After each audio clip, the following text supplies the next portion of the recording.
Coming up in this episode of the KickCast, a plant pot that takes care of itself, a water bottle that will light the way, and a way to make sure you get everything you need when you're grocery shopping. So sit back and relax. It's time for the KickCast.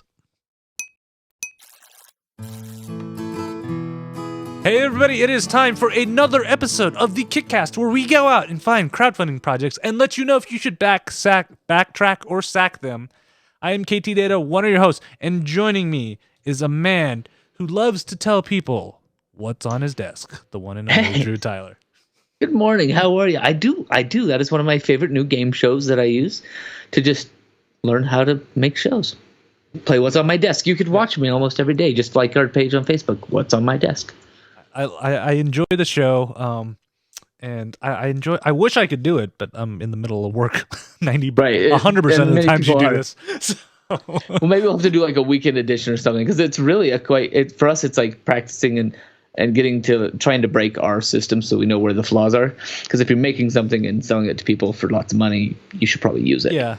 But it's fun. It's a fun game. It's basically 20 questions. So yes, you and I should play sometime. We'll do a KickCast version.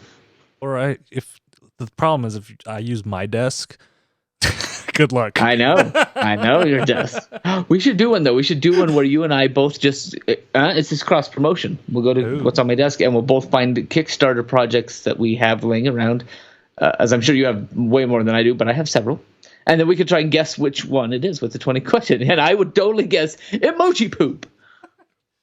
I love how you can just pull a Kickstarter project right there. Yeah. That was the OG. OG emoji poop too. You see all these like copycats now, but this is an OG one. Oh, I can't get it off. I was gonna take my screen cover off because I have my Lego brick case on.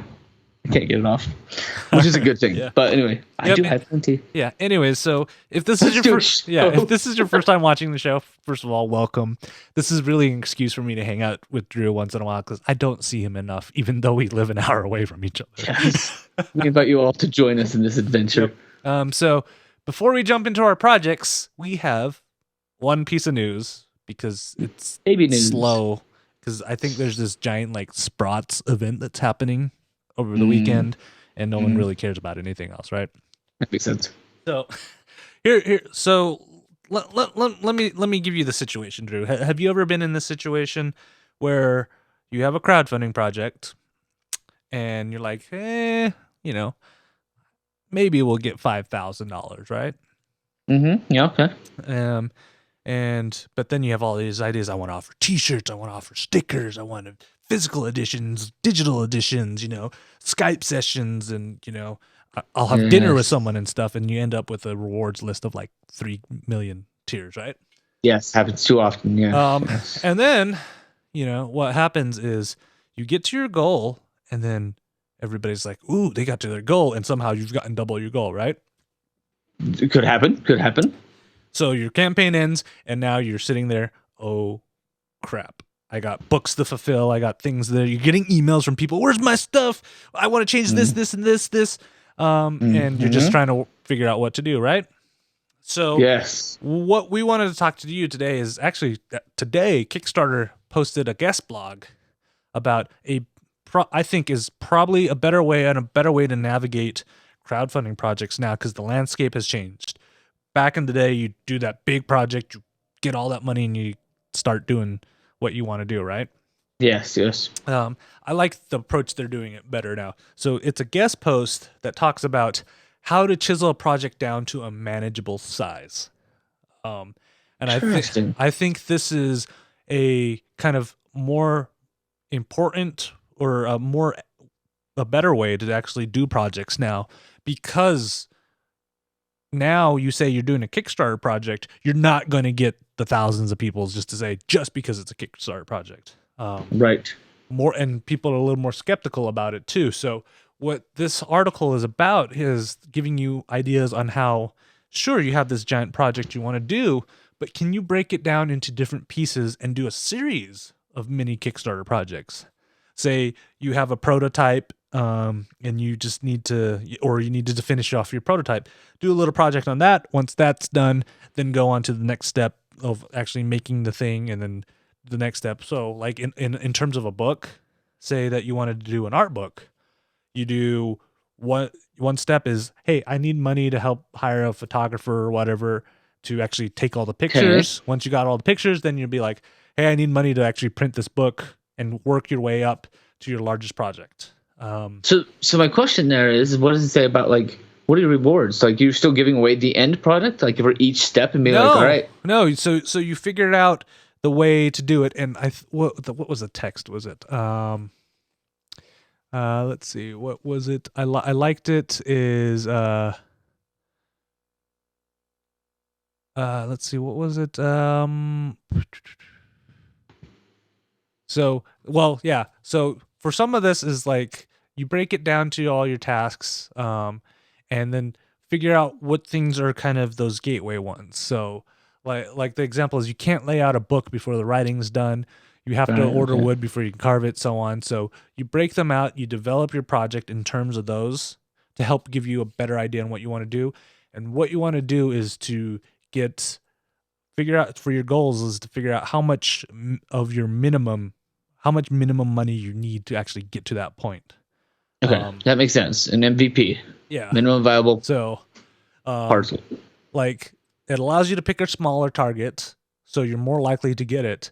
And then what's happening is, once you reach that goal, you're making sure your backers feel more confident about your project, because one, you reached your goal, and since it's a smaller project and you're not trying to ship a finished product all at once, they're going to be like, oh, he's done pretty good. So you may raise less money like that, but if you do multiples of them, you're more likely that second one, since people saw your first one was good, hey, I'm gonna help back this again because he delivered last time, and you're building that confidence through these series of projects and stuff.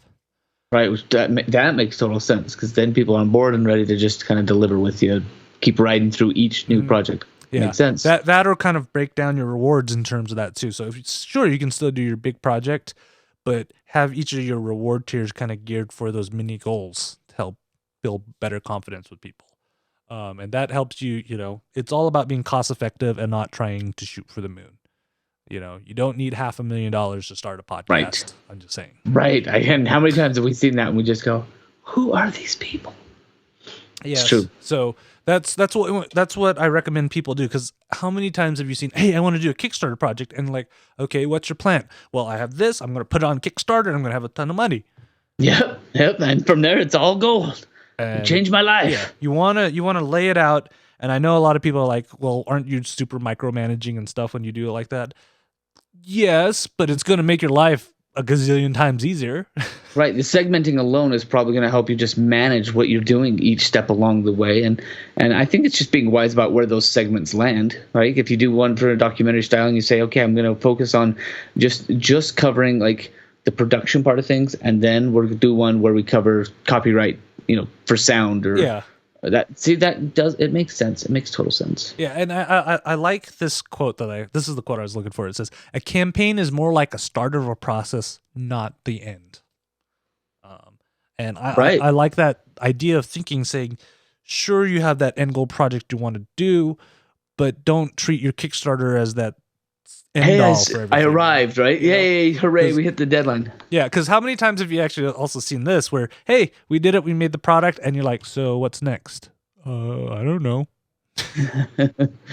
Are you going to like try to sell it or something? It's, you got to plan a little bit more beyond that too. So I like this advice. I suggest project creators go read this, because this is a great one that they actually went and asked a whole bunch of campaign creators for their kind of insights and what they would do in terms of creating a project, and just making sure it's manageable and not just pie in the sky because you're like, well, if we get the money, we'll do it like that. It's more like, well, if we get that much money, we know what we're going to do. This makes good sense. So that's kind of our only news. It's, like I said, slow news week, but we actually have a kick shout, which are quick mentions to projects that we either think are cool or people have sent in and said, hey, could you mention this on your show? We will definitely do that. You can always do that. Shoot us an email, tweet us. We'll always do that. This week, this is a cool one that I actually backed because I love the art style with it. And it's called Jupiter Jet. So it's the story of Jackie Johnson, a 16-year-old girl who rides in the sky with an experimental jetpack that she found in her dead father's workshop. And she does what teenagers would do who fun. have a jetpack. She steals from the rich and gives to the poor while keeping her neighborhood safe. Yeah. This sounds just right. I just like I said, I love the art style. I know the power couple that's behind it. If you guys are Star Trek fans and have not seen the Red Shirt Diaries, they are actually the couple that was behind that, and I think their writing's brilliant. So that's why I say go check out Jupiter Jet on Kickstarter. They funded, but they still, still time stretch goals. Yeah. All right, so for our first project of the night, and I don't know about you, Drew. Can you grow things? Well, I have no problem growing things, but in my house, it is a running joke that there are many things that don't grow. There are many things, like anything that is living that is like, we'll buy basil, it won't make it. Like, just anything. So there are two things in our house that are growing. One is a mother-in-law's tongue, which really doesn't. What you is can't that? kill it. You'll probably recognize it. Like, it's just green plant that has like long flat leaves that kind of all come out of the center, and it's about 2 feet, 3 feet high. Okay, yeah. But you can't kill it. And then the other one, surprisingly, is our for an anniversary one year, I got Peach a lemon tree, and it's still growing and giving us lemons. Fresh lemonade. But that's outside, right? No, it's tiny. It's in the house. It's wow, you have a lemon tree in your house? 2.5, 3 feet tall. Like, it's a baby and all the leaves are falling off, but still blossoms are coming up every once in a while and it's still alive. But other than that, we've killed many a plant here. Yes. Yes. I also have to join you with that. You know how people are like, oh yeah, anybody can get a green thumb. I'm like, yeah, you give it to me, I can kill it. It's either from overwatering, underwatering, not knowing what nutrients to put in. I'm not gonna lie, I am terrible at growing things, and that's why when somebody suggested I get an office plant, I laughed at them. So like, can you do a cactus? Nope. See, we've killed cactuses too. Yeah. Which is like, what? So our first project may help both you and I. It is called the Growbot. It is the world's first fully autonomous smart planter. That's right. I can't do it, so I'm going to let a robot do it for me and then reap the benefits of people thinking I know how to grow things. And, so it is the pot? Yes, it is a pot that has its own water reservoir, and it also has another reservoir where you put in the plant food, the Miracle Grow or whatever. Wait, they need food? I'm just kidding.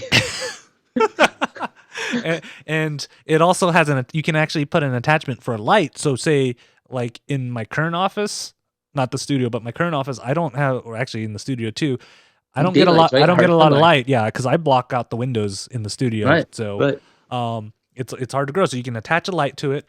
It has sensors in it, so it detects when it needs water. It also detects pH, which is that I think that's why I kill a lot of my plants. Right, because I screw up the pH so badly. And what it does is it monitors all of them, and it knows when the plant needs the nutrients or when it needs the water and stuff. And what's super, super cool about this is the way it works is since they're in 2 containers and it only fills the plant area when it needs it, you can actually use your own.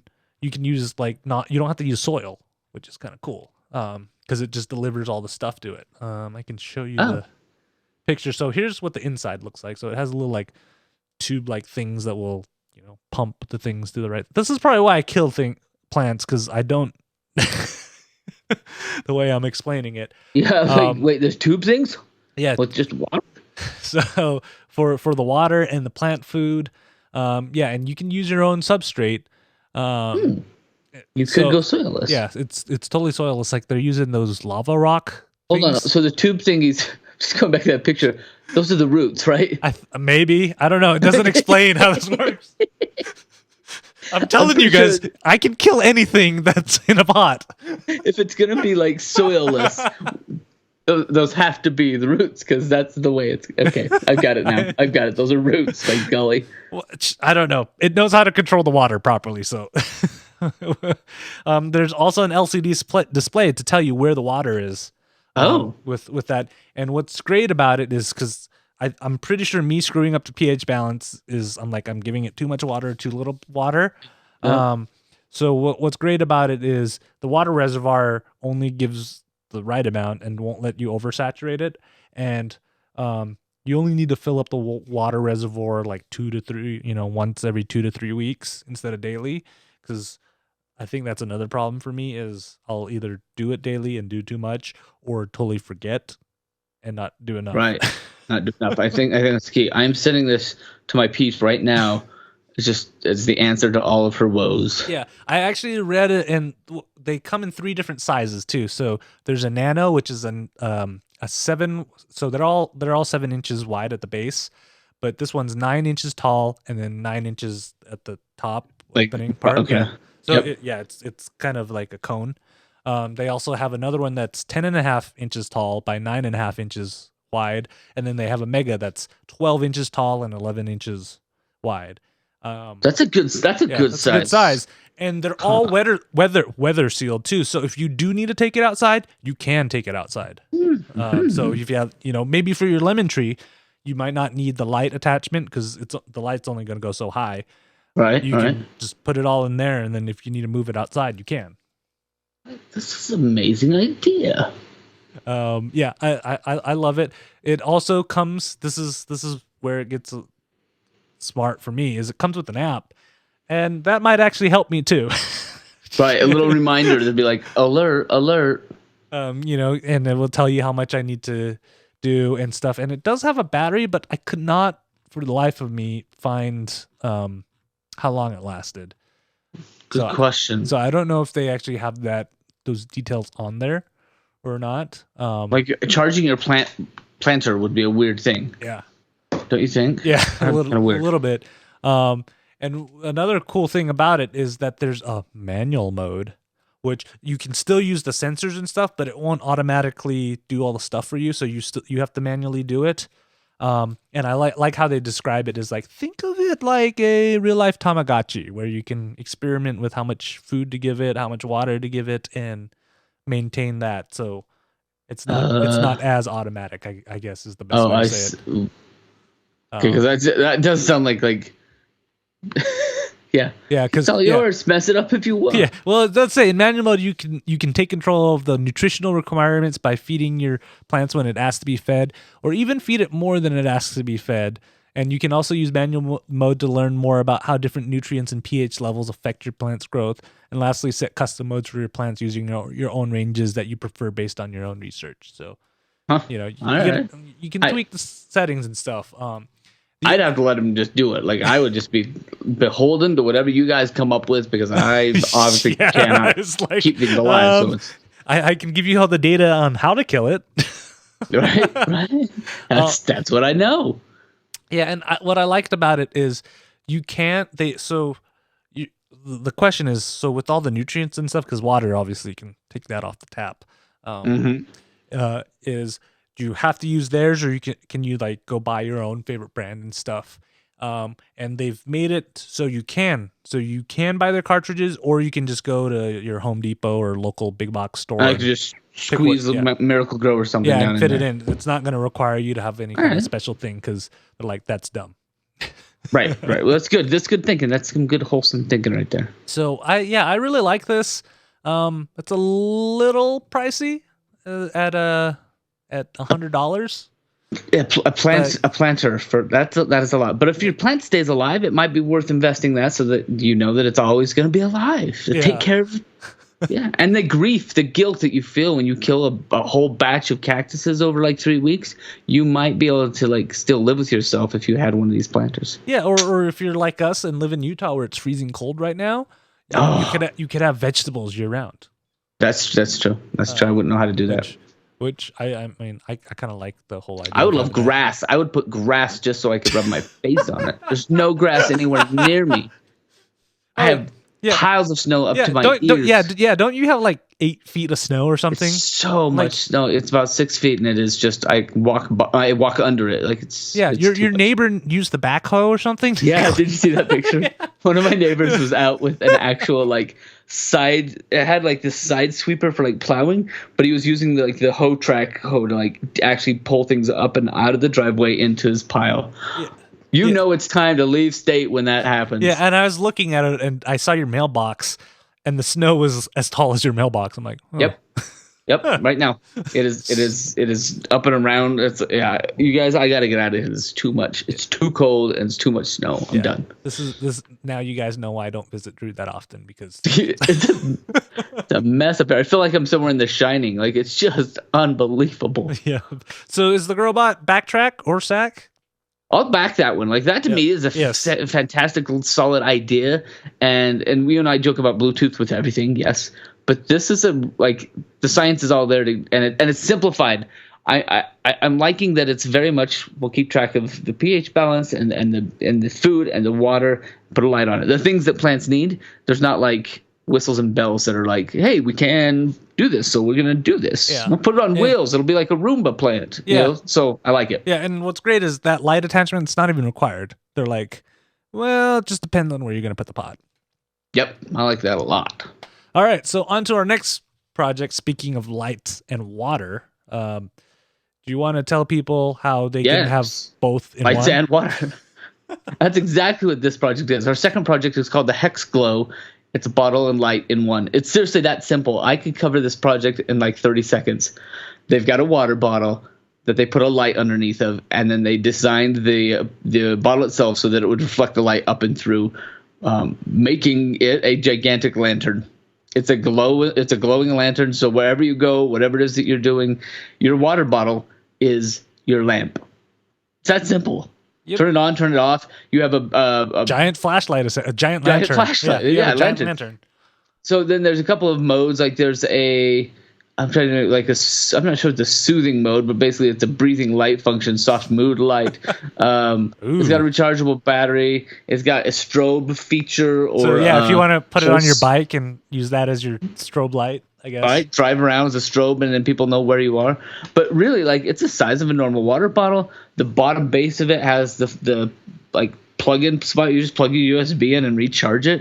150 lumen with this little light thing underneath. There's just something like really simple and clean about this that I just absolutely love. It's so simple that it's like, wait, we haven't done this before? We haven't put a light underneath of a big bottle of water? I mean, you're going to carry both those around most of the time anyway if you're going outside and you're like, I'm talking about like night running or night jogging, night biking, or just traveling. A lot of people travel by bike. We can't do that up here in Ogden. We'll get swallowed by. You can't do that in Utah, let's be honest about that. Everybody owns a car. Manageable price.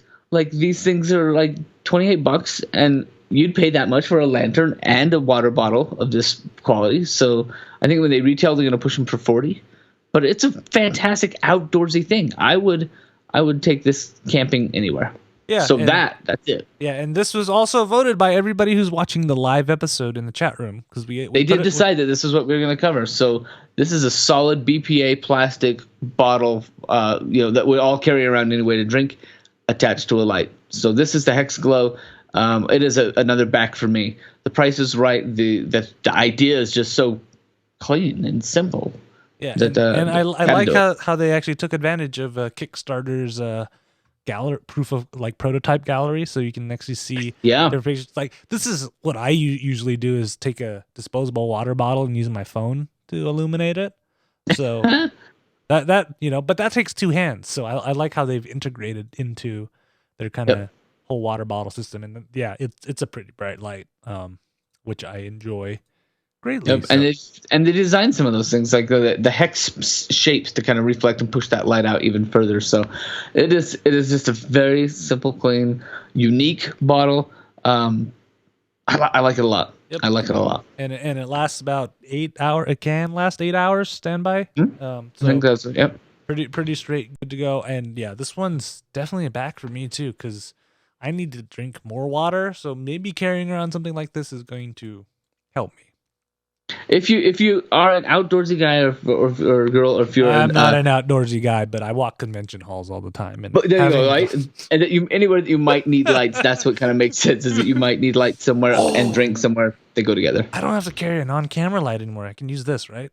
Yes, you just put the water bottle right on top of your very expensive camera. No, I'm gonna put Talon's face. I'm gonna hey, can you hang this around your neck? Yep. And you get this horrible uplight with it. That's a perfect one. So that's a back for both of us there. That's our project number 2. Yeah.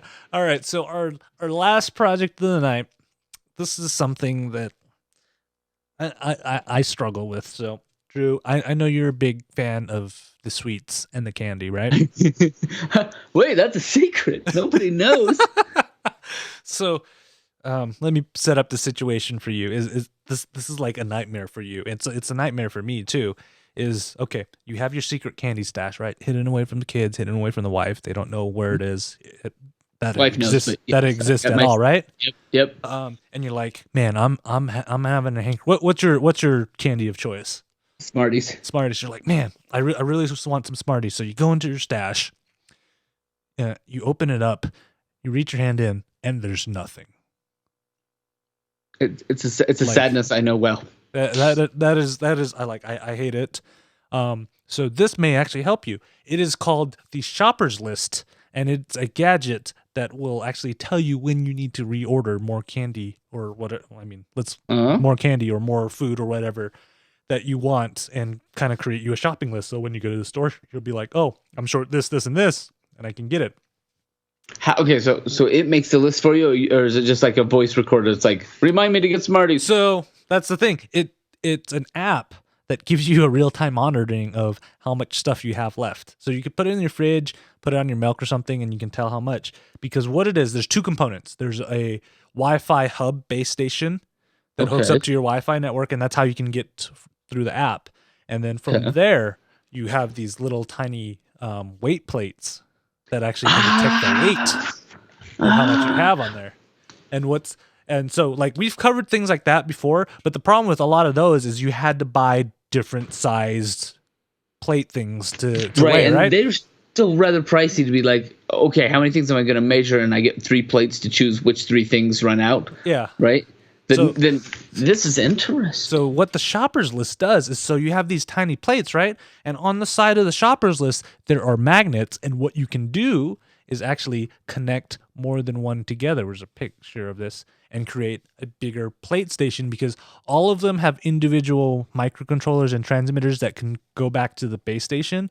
And all you do is you open up the app and you say, hey, these 4 blocks are one unit to detect with it. And then that will become, you can make it whatever size you need. How does it know? And do you tell it like a bottle of syrup is X number of ounces, and when it gets down to 2 ounces, it should trigger and tell me that it's all. You can figure that all through the app. You can, okay. Yeah, okay. And so I think and another cool thing about it is, and they don't have a picture of it, but it's in the video. The top of these devices have kind of this like, I think it's glass or some kind of surface that you can actually put dry erase marker on. Oh. So since they're all white, you can literally just like write on the floor for your like cookies or something. You just put cookies, put it on there. This is what cookies are supposed to do. So like you could actually have a giant plate of them and have multiple things on there. So they actually put this into a drawer, right? Where obviously wasting space, right? Separating them is probably not the best idea. So you just put them all in a plate, and you'll just be like, okay, these first 4 plates are for the bread. These next 2 plates are for the rice-a-roni or whatever. You just put them on top of there and just say, hey, these are full right now. And when they start getting low, you can order more or have it let you know that you need more. They run on watch batteries. Okay. And according to them, they last about 12 months with one battery. So the other thing I couldn't find is if you can replace the batteries or not, but it seems like you can replace the batteries. That's why they picked the CR2032, which is a fairly common watch battery. I was gonna say you wouldn't do that unless you could replace it. So the question then, how many of the little mini pads do you get in a set, and how much is this thing? Because I have some caveats. Like I feel like great idea. The nice thing is that you could almost set it and forget it. Like if certain things are always in the same place in your house, like flour, sugar, that kind of stuff, then it'd be nice to get that, look at the app and go, yeah, I'm short on that. But how many of these things can you really weigh? So the small pack comes with 10 of the mini weight pads. You get 1 and 10 in the 10, and that's $94 plus shipping, I believe. Interesting. And the medium pack is you get 30 of them, and then the large pack you get 60 of them, and then there's an extra large one that you get 90 of them. And each of the squares are about 3 inches by 3 inches. So depending on which is enough, right? Like a 3-inch square would fit like a can of Pringles or most smaller things. Yeah. But Okay, I'm learning. This is so. So I've seen plenty of the CES things over the years where it's done by like the sensors are less weight and more of electric. I'm trying to think of the right word. Electronics. It's kind of electronic. Like Yeah. there's something circuitry that's like saying there are this many things in inventory. So here's my only beef with this. I like the idea. I don't love the look of these plates, like these little mini things. They feel very almost like a whole bunch of sticky notes underneath of something. Like because of their shapes, they feel very like square. They are. Well, they're 3x3-inch glass squares essentially. They don't look like, well, I don't know. They don't look like glass. So maybe that would help the feel. But I kind of get this feeling that it's like a weird aesthetic to add like these little things underneath everything. Yeah, well, according to them, the top is glass of some sort, and that's why you can use dry erase marker on them.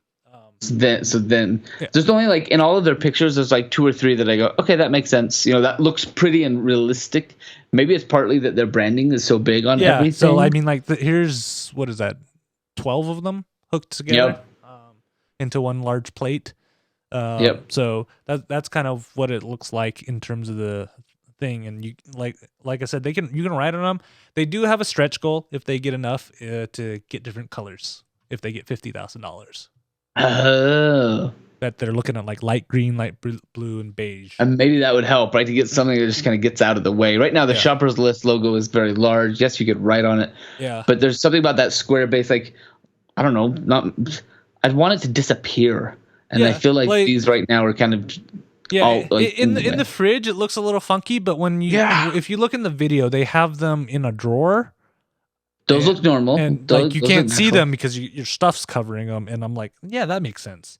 Yeah, the bowl that they have a bowl where they put some apples in, and that one's strange because it's like a rounded bowl with this big square thing underneath, and it's like, clear off the tabletop, please. Like, I get it. Yeah, I like these a little bit more than some of the other ones because one, since you can use the squares to get whatever size you need, that gives you a little bit more flexibility. And two, since most of the electronics are in the hub and not in the actual sensors, it allows them to be a little bit smaller and thinner too. So you can fit them in drawers and not take up half of it just because you have a scale in there.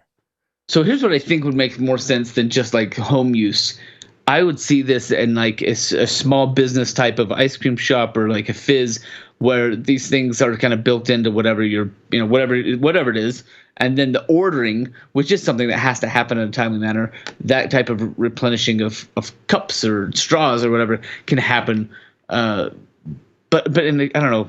I have other ways to keep track of my kitchen items. I don't know. I'm terrible at it because when I'm like at the store, I'm like, oh, I need to get more eggs, or oh, I needed to get something, but I don't quite remember. So I can pull out the app and see how much of all the stuff I have at home. That could work for me. I think it will ding me, so I know I need to stop at the store because I've done that before. Where like, oh, I'm gonna go make this, and this, and I get home. And I'm like, crap. And it's cold outside. And I'm like, screw it. We're eating ramen noodles tonight. I've done that. My problem would be in my fridge. I have so much stuff in my fridge on every shelf that like stacks on top of itself that I wouldn't be like, okay, was this 1 pack of eggs or is this the eggs with the like the bacon on top? Like, what weight are we looking at here? But I like the idea. It's going to be a track for me. I feel like it's great. They've got a fantastic idea. I don't see a lot of traction yet on this one. And so that's why for me it is also a track, because if you look on their page, they're looking for $1,000. They've only had one backer. They did just launch, so that there's that. Right. But it's also a flexible goal, and there's just a little shy of having all the information that would make me comfortable to actually backing this. Because like you don't see the app, so they don't have the app. It's they list it as a concept page, so it's not a physical product, but they don't even have mock-ups of what the app would look like other than this like tiny little thing right here where it was like milk. There's yeah. That's I think I'm with you. Like it feels like it's just great prototype, great idea, but if you've got a great team of like 6 people on your team, you should probably have 6 people backing by now. Yeah. But I love the idea of the magnets and just being able to size that scaled just to your right size. Yeah. And Yeah. I mean, because you know me, I'd be like, well, I need I'm just gonna order like all the sizes of the scales, and I end up using 3 of them because the other ones are too big or too small. Any idea what they'd use that $1,000 for? I feel like something like this would take 10 to 40,000 just to get off the ground. 1,000 just seems like we'll make a pair. So yeah, that's the other thing is I think they slimmed it down low, hoping that they'd get to that level quick. Somebody probably gave them that advice, but at 1,000, I don't think that's enough to go into production with these. Right, I feel like they're too low. And if they're serious about this, every one of those team members should put $200 into it. There's 6 of them. That would give them $1,200. Go do what you're going to do with your 1,000. Yeah, and too low. Yeah, because they do have a very aggressive. They're like looking for testing in May and shipping in September. Yeah. And the stretch is at 50,000. So it's like when we get 50 times what we asked for, it just. I think I went too low with that. I skewed too low. But I will be tracking this. Yep, I like to see where it goes. So good luck to Shoppers List. All right. So now it is time for our sack of the week. These make me laugh. And so have you ever done this? You go fill up your gas, right? You fill it up. When you're done, you put the thing back into the gas dispenser, and then you put your cap on. And as you're driving away, you look in your side view mirror, and you see the gas door is still open because you forgot to hit it. All right, once, twice, maybe. I've done that a couple times. So our sack of the week is a project called the Automatic Fuel Door. The AFD. They are developing a way to close fuel doors in cars automatically. That's all I know. That's all. It's a safety hazard when it's left open, so we're making a solution.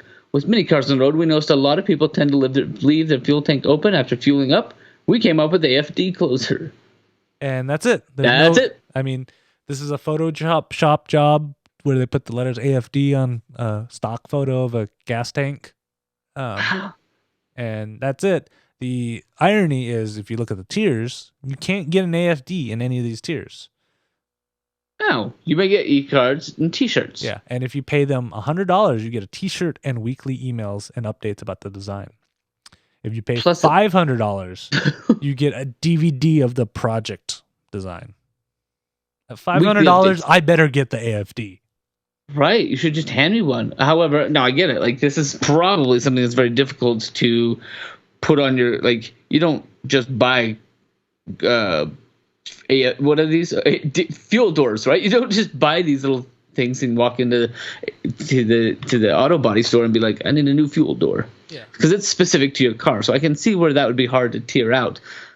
But you still have something. Give me something, like anything at all. Yeah. Wow. 500. You should come out to my house and install it for me. Yeah, and the other thing is they have, there's no timeline on the project, how long they're going to get it. Everything's an estimated delivery in March 2017, which, that's about a month away. About the time this closes, they're asking for $10,000, which is asking a lot for no information. Do you think maybe they're just one of those like conspiracies, like just really worried, like we would tell you exactly how we're working it, but somebody would steal our idea, and then we'd be out. Yeah, a little bit of that, and a little bit of this might be one of those where people are just trying to get your money for no apparent reason. No, for no reason. Well, if that's the case, they shouldn't have hit for 10,000. Like, if this is a full like funded or none, they should have just been like 1,000, right? These guys should be switching with the what was the one we just did? The Shoppers List. They should be swapping. Yeah, that one can hit 10,000. This one's barely going to hit 1,000. Yeah, but I mean, if this was legit, prove to me that you're legit. Put a video up. Give me a plan, something, a sketch, something. At all. Show me you can do it. Yeah, this is a sack. Sorry, it's just not quite baked. Yeah. So that's why I tell people, but if you give them $5, you get an e-card. And I'm not a fan of paying to get updates on the project. You should be doing that no matter what. Right? Yeah. The only one I ever did that for, and it was nice, was I Am Big Bird, the documentary. That one was fantastic, little personal blog that they gave you access to. So the updates were on the show that they were building, but it was also a really like cool tier level that I think everybody got. But it was that behind the scenes. Guess who we're talking to today? Here's a little snippet from a 2-minute interview that we'll use in the movie. Like that kind of stuff was really that one was cool. Yeah, that's cool. I mean, yeah, that's why. I mean, I'm getting updates for the Bill Nye documentary I backed. They're going to be premiering this year, so I'm excited for that. Wow, very cool. Very cool.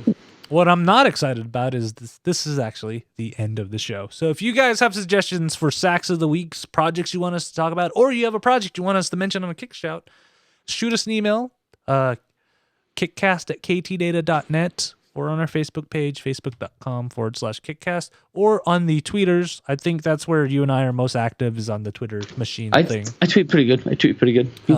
At Night20, KNITE20 for Drew, at Ktdata for myself, or at KickCast for the show. Well, you send us a tweet, we'll respond to that. Yeah, Bill.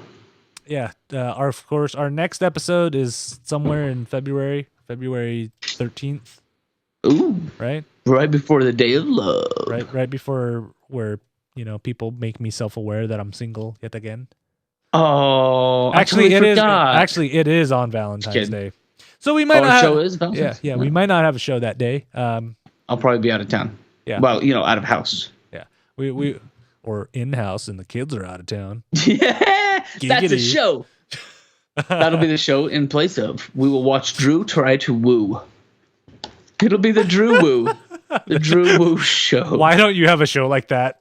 That is a good show. The Drew Woo show where people send in and ask you for suggestions on relationship suggestions. I'm very good at relationship advice. I'm very good. That should be another weekly show you run off VidPresso so people can real time send you in. Drew Woo. Send me your questions and I will put them up on the screen, not anonymously, and we will discuss your needs. I like this idea.